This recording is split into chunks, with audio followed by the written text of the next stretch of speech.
Good morning बच्चों। जैसा हम अब तक ट्रिग्नोमेट्री डिस्कस कर चुके हैं, तो आज हम डिफरेंशिएशन शुरू करेंगे। बेसिकली फिजिक्स को पढ़ने के लिए जो बेसिक मैथ की रिक्वायरमेंट होती है, हम उसको कर रहे हैं आजकल। हमने लास्ट लेक्चर्स में ट्रिग्नोमेट्री आपको समझाई थी, हायर वैल्यूज़ निकालना एंगल्स की और उनके ट्रिग्नोमेट्रिक रेशोज़ निकालना। उस पर एक डीबीपी भी हमने पोस्ट की थी ग्रुप में। अब हम डिफरेंशिएशन लेंगे आज।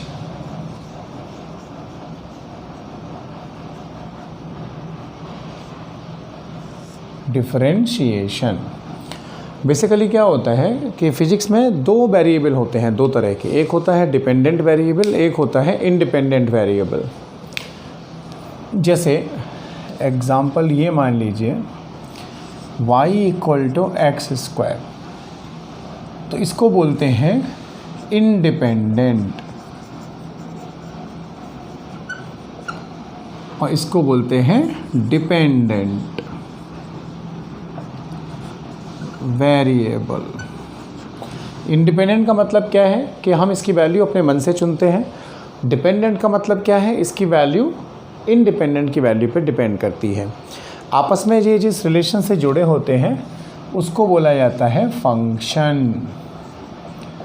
क्या बोलते हैं बच्चों? फंक्शन। तो इसको ऐसे भी लिखते हैं y is the function of x। f of x का मतलब है फंक्शन ऑफ x, यानी x चेंज होने पर y चेंज होगा। जैसे फॉर एग्ज़ाम्पल मान लीजिए हम लेते हैं y = x²। अगर x को 1 लेंगे तो y कितना आएगा? 1। x को 2 लेंगे तो y कितना आएगा? 4। ठीक है, परंतु अब मैं क्या करता हूँ, x की वैल्यू को थोड़ा चेंज कर देता हूँ। 2 की जगह 2.1 लेता हूँ, तो y की वैल्यू क्या आएगी? 4.41, क्योंकि 2.1 का स्क्वायर क्या होगा? 4.41। यानी कि मैंने x में चेंज किया। डेल्टा x बोलते हैं इसको। चेंज जब करते हैं किसी क्वांटिटी में तो फिजिक्स में उसको डेल्टा बोला जाता है। यानी डेल्टा x कितना है बेटा? 0.1। तो चेंज इन y कितना मिला हमें? 0.41। So this ratio is called rate of change of y with respect to x। यानी x में यूनिट चेंज करने पर y में कितना चेंज हुआ उसको बोलते हैं rate of change of y with respect to x।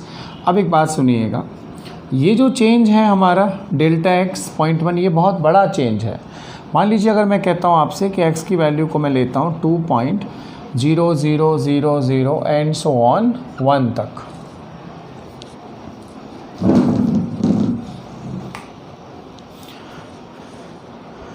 तो यहाँ पे जो डेल्टा x हुआ वो कितना हुआ? 0.0000 एंड सो ऑन 1।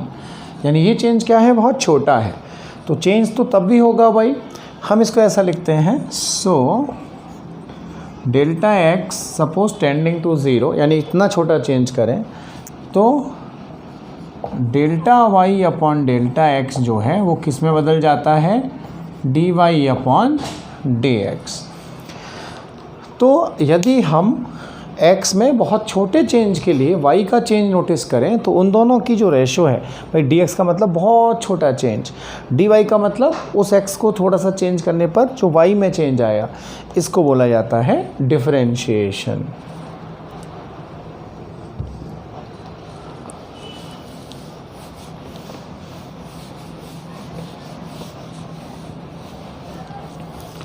तो ऐसा लिखेंगे, so limit delta x approaching to 0 will make delta y upon delta x as dy upon dx. This is called differentiation of y with respect to x. dy upon dx को बोलते हैं differentiation. अब इसका थोड़ा सा हम graphical meaning अगर समझना चाहें तो वो क्या है, देखिए डिफरेंशिएशन का ग्राफिकल अर्थ क्या होता है ये देखिए। ये मान लो y एक्सिस है और ये x एक्सिस है। यहाँ पर कोई ग्राफ दिया गया हमें, राइट। मान लीजिए इस पॉइंट पर मैंने x वैल्यू ली तो मुझे y की वैल्यू मिली स्मॉल y। x को मैंने थोड़ा सा ज़्यादा लिया, x प्लस डेल्टा x, तो y की वैल्यू मुझे मिल गई y प्लस डेल्टा y। यानी ये लेंथ क्या हो गई, डेल्टा x, और ये चेंज कितना आया y में यहाँ से यहाँ तक, डेल्टा y। इसको कहता हूँ मैं थीटा। ये पॉइंट अगर A है और ये पॉइंट अगर B है,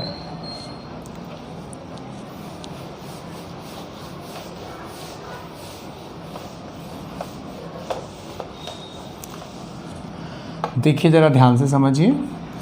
तो अगर हम x जो हमने चेंज किया डेल्टा x, उसको और छोटा कर दें थोड़ा सा, तो ये पीछे आता जाएगा, डेल्टा x कम होता जाएगा।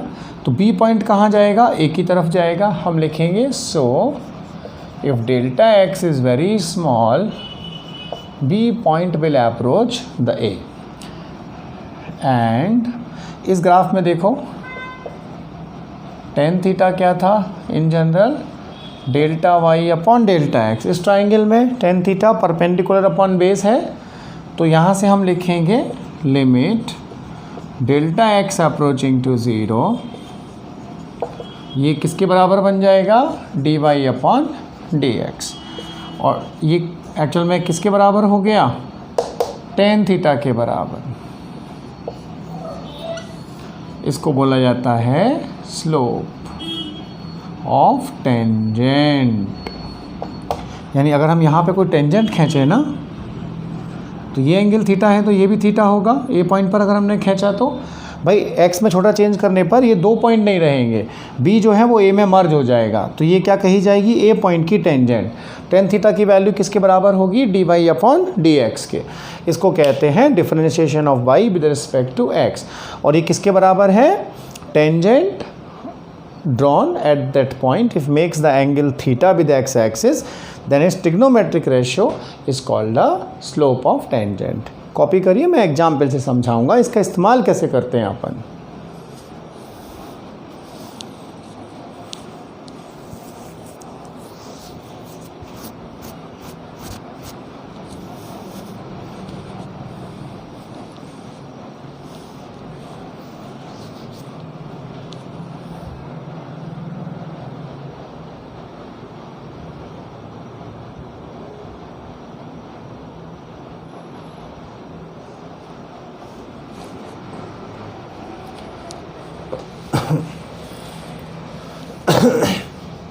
तो basically d y upon d x क्या है, it's a study of change in y for the unit change in x at a given point. यानी उस पॉइंट के आसपास अगर हम एक्स में थोड़ा सा चेंज करें तो वाई में कितना चेंज आया, वो जो रेशियो है उसको बोलते हैं डिफरेंशिएशन।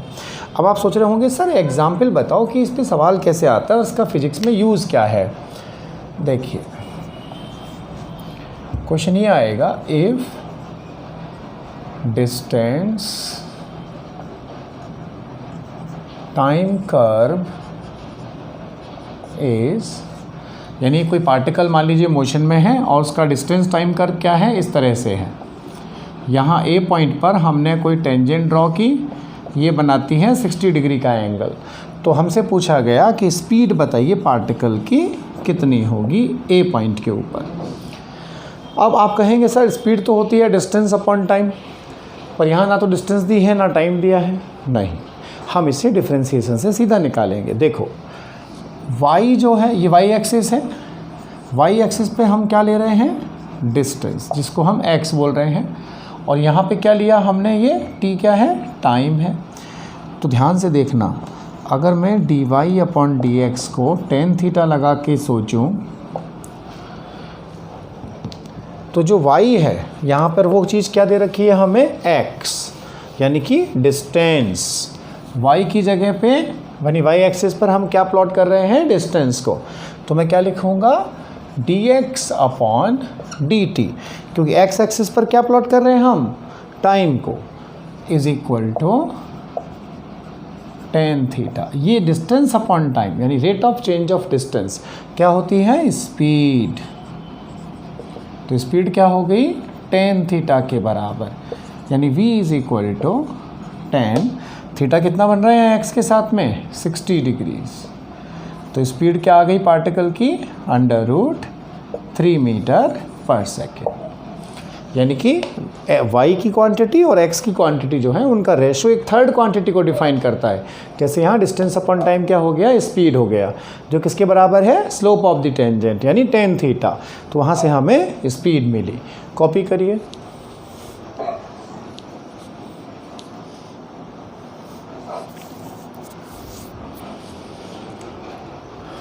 y एक्सिस पर क्या ले रहे हैं, डिस्टेंस जो कि x है, और x पर ले रहे हैं टाइम। तो dy अपॉन dx जनरल जो होता है y एक्सिस और x एक्सिस का रेशो, वो क्या बन जाएगा यहाँ पे, डिस्टेंस और टाइम का रेशो। y की जगह x है डिस्टेंस, और टाइम की जगह पे x की जगह पर क्या है, टाइम है। ऐसा एक एग्जाम्पल और लेते हैं।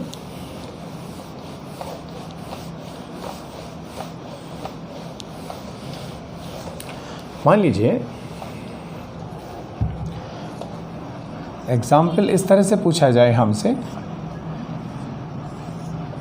कि भाई ये मोमेंटम टाइम कर्व है एक हमारे पास, ए पॉइंट पर ये जो एंगल बन रहा है ये 45 डिग्री है। तो ये बताइए कि बॉडी पर फोर्स कितना लग रहा है। तो आप जानते ही होंगे इस बात को कि फोर्स जो होता है वो क्या होता है, rate of change of momentum. Newton second law है F is equal to dp upon dt। एक बात बताओ, ये y की जगह क्या आ रहा है, p, x की जगह क्या आ रहा है, t। तो अगर हम देखें तो एक्चुअल में जो dy अपॉन dx है वो यहाँ किसके बराबर है, dp अपॉन dt, यानी कि वो किसके बराबर है, फोर्स के बराबर है, जो कि कितना होगा, टेन थीटा। तो यहाँ इस पॉइंट पर टेन थीटा कितना है, हम लिख देंगे सो F is rate of change of time, sorry rate of change of momentum, यानी dp अपॉन dt, जो कि किसके बराबर होगा, टेन थीटा के। 1045 कितना होता है, 1। तो आंसर क्या आ गया हमारा बच्चों, 1 न्यूटन। देखिए इसको कि समझाया आपको कि y पे क्वांटिटी क्या है, मोमेंटम, x एक्सिस पर क्या है, टाइम। तो एक्चुअल में हम dy अपॉन dx ही निकाल रहे हैं, यानी स्लोप। y की जगह p हो गया और x की जगह t हो गया। जब इन दोनों को देखा तो dy अपॉन dx एक थर्ड क्वांटिटी को डिफाइन कर रहा है, जो कि क्या है, force. dp upon dt force होता है। न्यूटन सेकेंड लॉ आपने पढ़ा होगा 9th में। सेकेंड लॉ क्या है, force is equals to rate of change of momentum.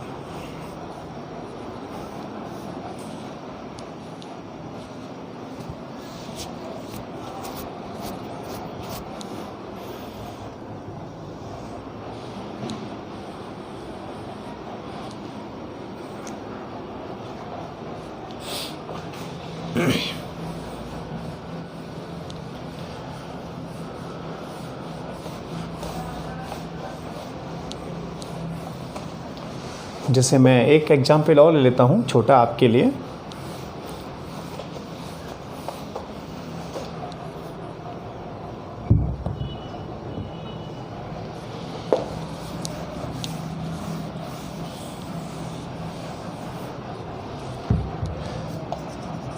Example 3, मान लीजिए हमसे पूछा गया कि यहाँ y एक्सिस पे हम वर्क को प्लॉट कर रहे हैं, W stands for work, x axis पर हम टाइम को ले रहे हैं।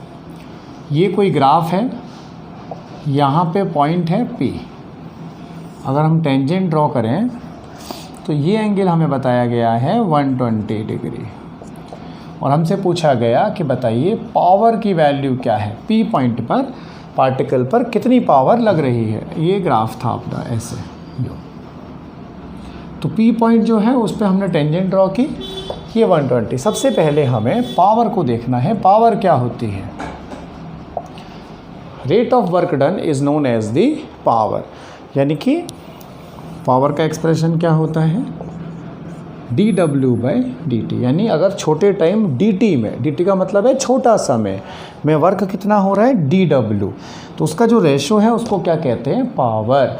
रेट ऑफ वर्क डन ये किसके बराबर होगी, स्लोप ऑफ टेंजेंट, यानी क्योंकि ये y हो गया टाइम x हो गया, it's something like dy/dx means slope of tangent is tan theta. This angle is being 60, so it's tan 60 degree. What does it mean? Power is √3 watts.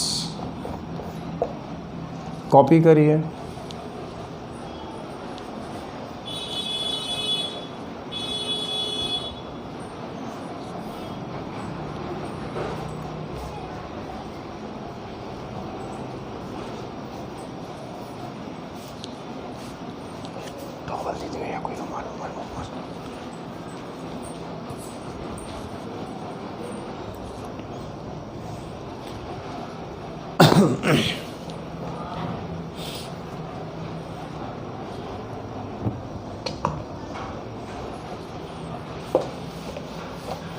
अब देखो बेटा, एक एग्जाम्पल और लेते हैं इसके ऊपर, फिर हम इसके फॉर्मूलाज डिस्कस करेंगे सारे.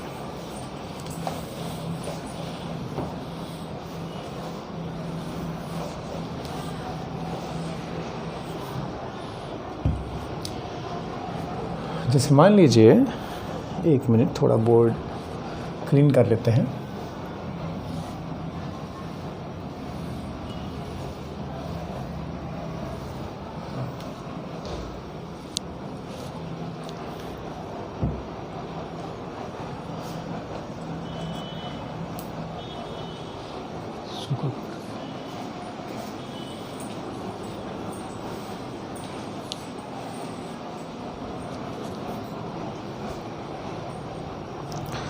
अब कुछ फार्मूलाज हैं डिफरेंशिएशन के जो हमें सीधे सीधे याद रखने हैं. बेसिकली 10 से 12 फार्मूले हैं जो हमारे पूरे सिलेबस में अगले 2 सालों में नीट लिखने तक या जेई लिखने तक काम में आएंगे. तो निकालते हैं उनको हम मैथमेटिक्स में. जब हम डिफरेंशियल कैलकुलस पढ़ते हैं, एक प्रिंसिपल होता है फर्स्ट प्रिंसिपल, उससे डेरिवेशन किया जाता है, परंतु यहाँ हम उन्हें सीधा डायरेक्ट पढ़ेंगे.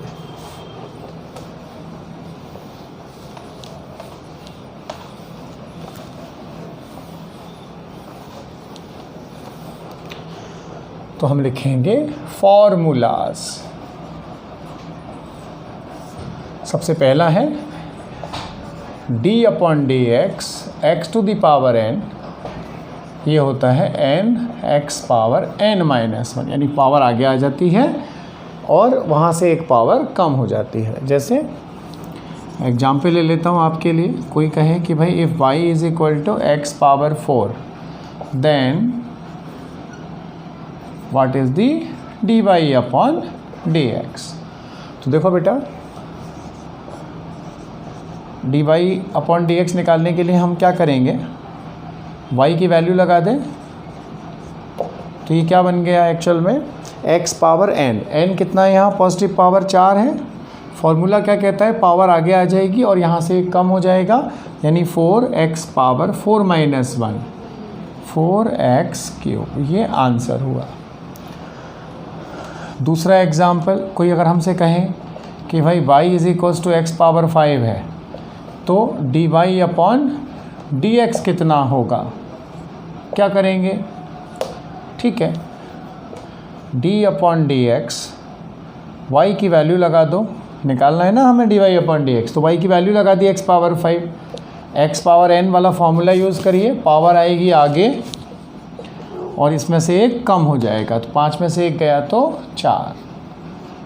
ऐसा, इसको कहते हैं x⁴n फार्मूला. बहुत इंपॉर्टेंट है, इसको ध्यान रखना है. 80% केसेस में पूरे काइनेमेटिक्स में डिफरेंशिएशन में हमें यही इस्तेमाल करना होता है.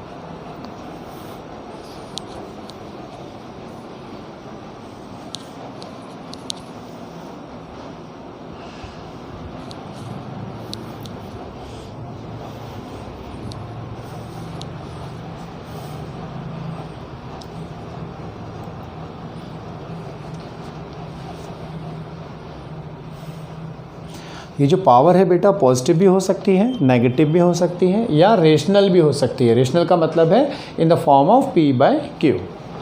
देखिए,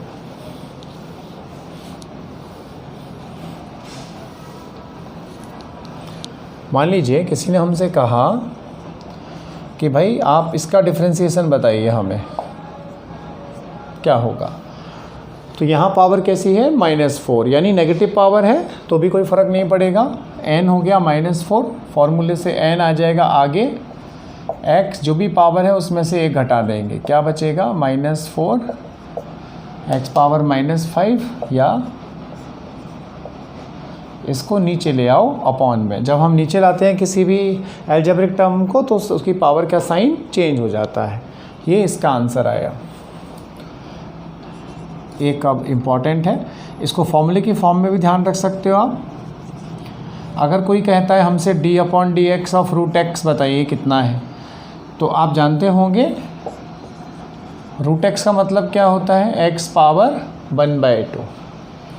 तो यहाँ n की वैल्यू क्या हो गई बेटा 1/2, n को आगे ले लो और यहाँ n-1 लिखो, x पावर -1/2। इसको नीचे लाइए तो ये पावर पॉजिटिव हो गई 1/2, x पावर 1/2 का अर्थ क्या हुआ √x। तो ये हमारा एक फॉर्मूला भी होता है जो आपको ध्यान रखना है, मेमोरी टिप रिज़ल्ट। इसको हम MTR बोलेंगे आपके लिए, this is called memory tip result, या मुझे तो रट लो। di/dx √x is 1/2 √x। Copy करें।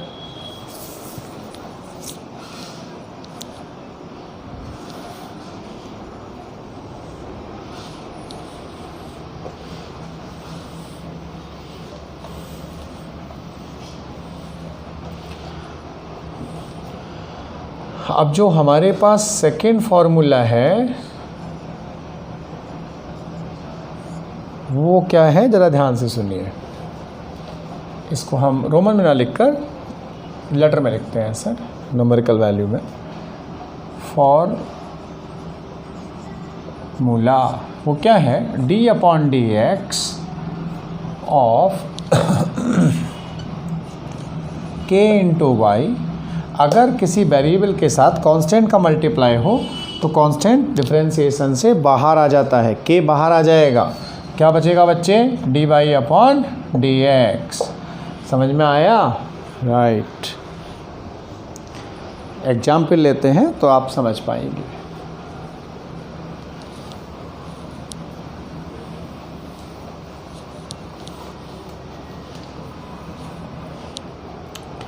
जैसे ये समझिए, कोई हमसे कहे कि y is equals to 4x power 5, then find dy/dx। अगर आपको y दिया गया है और dy/dx पूछा है, पर यहाँ कोफिशिएंट का मल्टीप्लाई हो रहा है, तो क्या करेंगे, हम लिखेंगे इसका सॉल्यूशन। सबसे पहले ऐसे लिखेंगे सॉल्यूशन। अब देखिए dy/dx का मतलब y की वैल्यू क्या है 4x5 पावर 5, ये कांस्टेंट हो गया एक तरह से, जैसे वेरिएबल के साथ कोफिशिएंट है तो कोफिशिएंट बाहर आ जाएगा।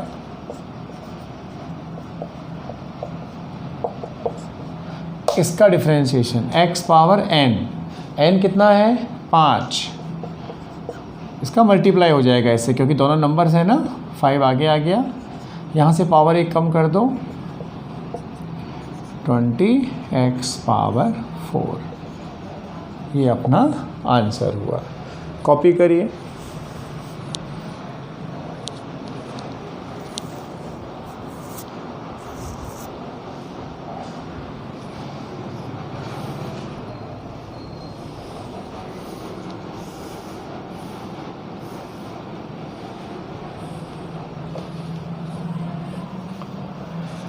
पावर क्या है बच्चों, रेशनल भी हो सकती है। रेशनल का मतलब क्या है, in the form of p/q।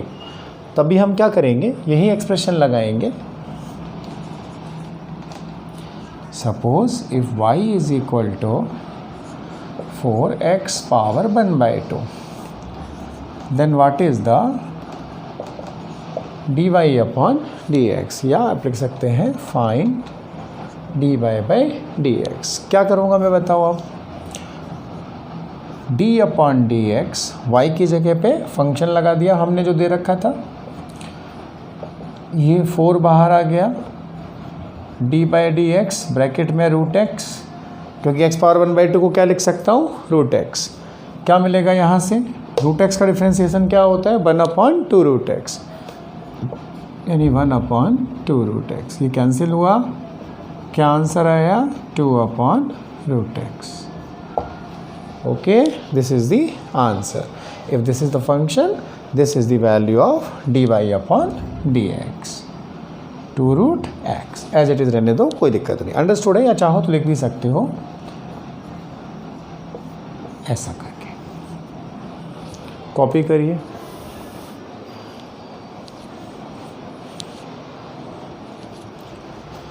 यानी पावर पॉजिटिव भी हो सकती है, पावर नेगेटिव भी हो सकती है, पावर रेशनल भी हो सकती है, या रेशनल में यहाँ नेगेटिव भी हो तो भी आपको x पावर n से उस क्वांटिटी को n ट्रीट करना है, बाहर ले जाना है, इसमें से एक घटा देना है।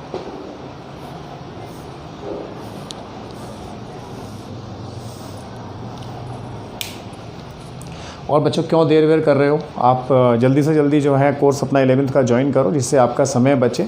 कितना वेट करेंगे आप? इस साल तो जो है लगता नहीं कि ऑफलाइन कोचिंग खुलेंगे। अगर आप वेट कर रहे हैं तो आप औरों से पिछड़ जाएंगे, इसलिए जल्दी से जल्दी आप अपना कोर्स इंश्योर करें। There is no doubt, undoubtedly we are the best regarding the physics.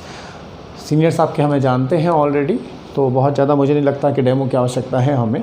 Course purchase करें आप और उसमें पढ़ के देखें, आपको मज़ा आएगा। आपकी फ़ीस की गारंटी मैं दीपक शर्मा लेता हूँ, किसी तरह से आपको कोई तकलीफ़ नहीं होगी। मटेरियल भी हमने उसमें प्रोवाइड किया है, अपना DPPs है, असाइनमेंट्स हैं, ये सारी फैसिलिटीज़ आपके पास रहेंगी। अगर आप कहीं बाहर से भी हैं तो हम आपको प्रिंटेड मटेरियल जो है वो आपके घर तक कोरियर से भिजवाने वाले हैं। इसलिए निश्चिंत होकर, एकदम बेफिक्र होकर फिजिक्स हमारे हाथों में सौंप दीजिए और हमारे साथ मेहनत करिए, जिससे 2 वर्षों में हमारे सपने साकार हो सकें बेटा। नहीं तो टाइम पास अगर हम करेंगे 2 सालों में तो डेफिनेटली हमारा सिलेक्शन 2 साल में नहीं होगा, फिर हमें रिपीट करना पड़ेगा, एक बहुत ज़्यादा प्रेशर के साथ हमें तैयारी करनी पड़ेगी। तो बेटर है कि शुरुआत से हम थोड़े से सिंसियर रहें, हंसते खेलते सीखें चीज़ों को और 2 साल में अपना टारगेट लेके निकल जाएं। ठीक है बच्चों, बस आज के लिए इतना, बाकी मैं कल देता हूँ आपको। Thank you very much.